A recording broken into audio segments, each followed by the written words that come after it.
우주의 대합창 시편 148편 1절에서 14절.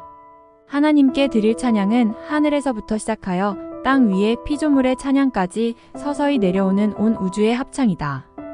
시인은 천상세계에서 자신을 지으신 창조주를 찬양하라고 요청한다. 그는 먼저 하늘에서 여호와를 찬양하며 높은 데서 찬양하라고 한다. 여기서 하늘은 하나님께서 천지를 창조하실 때 둘째 날 만드신 궁창을 가리키며 높은 데와 같은 의미를 지닌다. 따라서 하늘에서 라는 표현에는 천사를 위시하여 해와 달 그리고 별들을 다 포함하고 있다. 이렇게 하늘의 모든 것들이 하나님을 찬양해야 한다. 그런데 오늘날 어리석은 인간들은 하나님을 찬양해야 할 피조물들을 경배하고 찬양하는 범죄를 일삼고 있다. 우주 만물의 모든 것들은 저절로 생겨난 것이 아니라 하나님에 의해 창조되었다. 그뿐 아니라 하나님의 통치 가운데 모든 것들이 운행되고 있다. 해와 달과 별들이 무질서하게 섞여 있는 것 같지만 하나님의 섭리하심 가운데 질서정연하게 움직이고 있다. 하늘에 있는 창조물들이 하나님을 찬양하자. 이번에는 땅에 있는 창조물들이 하나님을 찬양한다. 이처럼 땅에 있는 자연만물 모든 것이 하나님을 찬양하며 높이고 있다. 그러므로 우리 인간들은 하나님의 이름을 찬양하고 영광을 돌리는 것이 인간을 포함한 모든 피조물들의 존재, 목적임을 알아야 한다.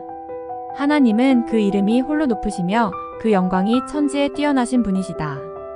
13절. 그러므로 인간은 자기 스스로의 삶을 살아갈 자유를 가졌지만 인간의 근본되는 삶의 목적은 그의 창조주 그의 구원의 주 여호와 하나님을 찬양하는 데 있다. 찬미를 잃어버린 인간, 찬양을 거부하는 인간. 이들은 하나님의 영광이 장엄하게 울려 퍼져야 하는 이 땅 위에 살 자격이 없다.